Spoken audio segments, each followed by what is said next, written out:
Dois-je filmer en 4K ou HD? Ah oui, le vieux débat. Dois-je filmer en ProRes MP4 ou RAW? Je suis ici pour vous donner mon avis, mais le débat continue. Voici ma réponse pratique et ennuyeuse à la prise de vue en 4K ou HD. Testez d'abord les séquences avec votre ordinateur et votre logiciel de montage. Oui, le 4K est plus net et offre des options de montage plus souples en post-production, mais votre ordinateur peut-il le supporter? Si la réponse est non, pas la peine de filmer en 4K. Il est plus important que la vidéo soit bien lue sur votre ordinateur pour que vous puissiez faire un bon travail de montage que d'enregistrer dans le plus grand format possible pour votre caméra. La plupart des vidéos sont encore diffusées et regardées en ligne en haute définition.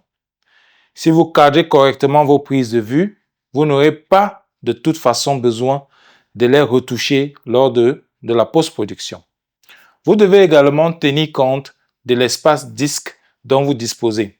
Si vous vous engagez à faire du 4K, vous aurez besoin de 3 fois plus d'espace sur votre disque dur.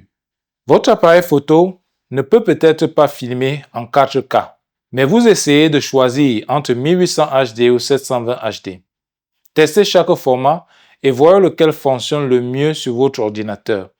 Encore une fois de plus, il est essentiel que la vidéo soit bien lue sur votre ordinateur pour que vous puissiez faire un bon travail d'édition. Il existe encore des sites de réseaux sociaux qui n'utilisent que le 720 HD comme format de vidéo le plus grand. 720 HD est un format acceptable, mais c'est le plus petit format acceptable.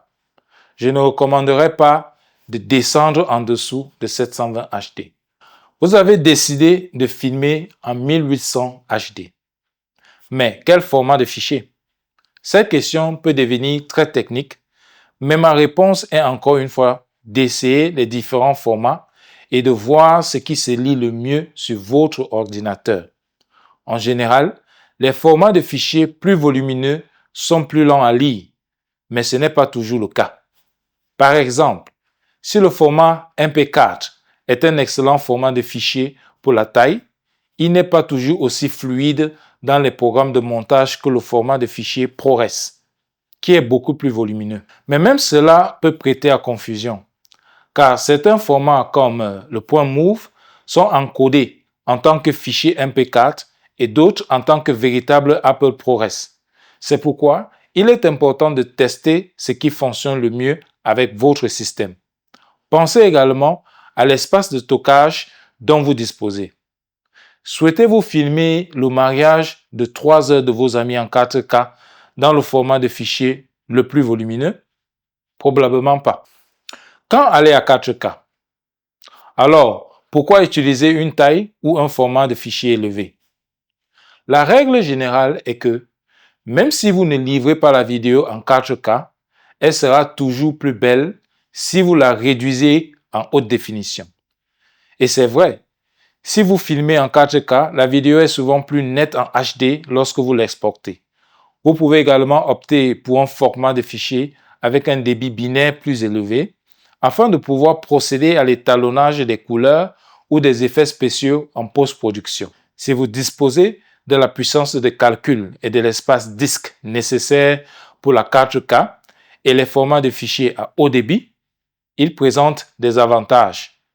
Mais n'oubliez jamais qu'il est plus important de pouvoir monter vos vidéos en douceur que d'avoir le format de fichier de la plus haute qualité. Outre le fait que vous aurez besoin de plus d'espace sur le disque dur pour les séquences 4K, vous aurez probablement besoin de cartes SD plus coûteuses. Si votre caméra ne peut pas enregistrer les données du capteur sur la carte SD assez rapidement, elle perdra des images ou pire encore, corrompra le fichier. Je recommande d'acheter des cartes SD dont la vitesse d'écriture est d'au moins 95 MB par seconde. Faites des recherches pour voir ce que les gens recommandent pour votre appareil photo spécifique. Certains appareils photo ne vous permettront même pas d'enregistrer dans certains formats sans un type spécifique de carte SD avec une certaine vitesse d'écriture. Non seulement vous devez tenir compte de l'espace disque dont vous disposez pour votre projet, mais vous devrez également sauvegarder votre projet à 2 endroits différents. Cela représente 2 fois plus d'espace et 2 fois plus de frais. C'est une autre raison d'opter pour la haute définition si vous n'avez pas le budget nécessaire. Personne ne souhaite consacrer du temps et de l'argent à un projet pour ensuite perdre un disque dur ou subir une panne de disque dur. Il est essentiel de sauvegarder votre projet. J'espère que cette section était intéressante et qu'elle n'a pas endormi trop de nos amis non techniciens. L'essentiel est de toujours tester tous les formats de fichiers avec votre logiciel de montage. Utilisez celui qui se lit le mieux tout en conservant la meilleure qualité.